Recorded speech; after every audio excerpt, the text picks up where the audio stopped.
গোশত খাওয়ার পর 3টি খাবার ভুল করেও কখনো খাবেন না, তাহলে আপনার শরীরে মারাত্মক ক্ষতি হতে পারে, এমনকি আপনি কঠিন রোগে আক্রান্ত হবেন।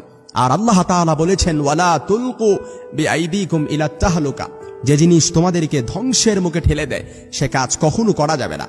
এজন্য প্রিয় ভাইয়েরা আমার, এখন যেহেতু কুরবানির সিজন, অনেকেই গোশত খাওয়াকে পছন্দ করে, হর হামেশা গোশত খাবে। এজন্য মনে রাখবেন, আজকের মেডিকেল সায়েন্স প্রুভ করেছে আপনি যদি এই খাবারগুলো খান তাহলে শরীরের মধ্যে জটিল এবং কঠিন রোগ বাসা বাঁধতে পারে। এজন্য গোশত খাওয়ার পর যে খাবারটি কখনো খাবেন না, ভুল করেও খাবেন না, সেটা হচ্ছে কখনো দুধ খাবেন না।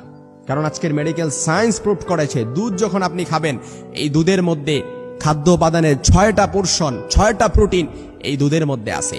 অপরদিকে গোশতের মধ্যেও প্রচুর পরিমাণে প্রোটিন থাকে। এই দুই খাবারের প্রোটিন যখন মিলে শরীরের মধ্যে অত্যাধিক লোড হয়, তখন আপনার শরীরের মধ্যে পাচন ক্ষমতা তখন আর এটা সহ্য করতে পারে না। এমনই কি আপনার হজমে সমস্যা হয়, এমনই কি আপনার কারো যদি, আর অনেকের আছে অ্যালার্জিরও সমস্যা হয়।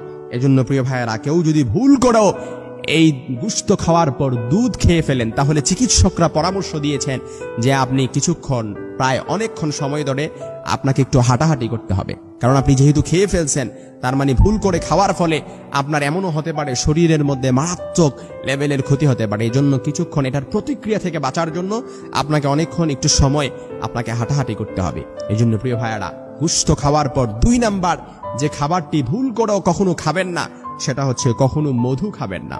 কারণ মধু এটা এমন একটা খাবার, এই মধুর ব্যাপারে আল্লাহ তাআলা কোরআন আল কারীমের গুণাগুণ সম্পর্কে বলেছেন, কিন্তু অত্যাধিক মাত্রায় আপনি যদি নিয়ম মাফিক না খান, অবশ্যই এটা রিয়াকশন করবে, এটা প্রতিক্রিয়া, তখন আপনি এটার প্রতিক্রিয়া থেকে বাঁচতে পারবেন না।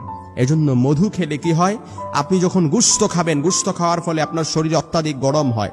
অপরদিকে মধু খেলেও আপনার শরীরে শরীর অত্যাধিক গরম হয়ে যায়, শরীরের প্রত্যেকটি সেল তখন গরম থাকে। এজন্য প্রিয় ভাইয়েরা, গোশত খাওয়ার পর এই মধু খাওয়া থেকে অবশ্যই আপনাকে এড়িয়ে চলতে হবে। 3 নাম্বার, চিকিৎসা বিজ্ঞানীরা, আজকের মেডিকেল সায়েন্স যেটা প্রমাণ করেছে, 3 নাম্বার গোশত খাওয়ার পর আপনি যে খাবারটি খাবেন না, সেটা হচ্ছে চা খাবেন না। অনেকেই আছে গোশত খাওয়া লাঞ্চ কিংবা ডিনারের পর, অর্থাৎ চা খাওয়াকে এটা একেবারে পছন্দনীয়, চা পান না করলে যেন একেবারে অশান্তি লাগে। মনে রাখবেন, আপনি যখন গোশত খাওয়ার পর আপনার শরীরের প্রত্যেকটি সেল যখন গরম থাকবে, এই অবস্থায় যখন আপনি চা পান করবেন, তাহলে আপনার স্টোমাকে প্রচন্ড লেভেলের মারাত্মক ক্ষতি হতে পারে। এমনই কি আপনি এই চা পান করার কারণে আপনার কিডনিতেও এফেক্ট পড়তে পারে। এজন্য মনে রাখবেন, যে জিনিস ওয়ালা তুলকু বিআইদিকুম ইলা তাহলুকা, যে জিনিস আপনাকে ধ্বংসের মুখে ঠেলে দিবে, সে কাজ কখনো করা যাবে না। আল্লাহ তাআলা আমাদের সকলকে সহি সমাজ দান করুন।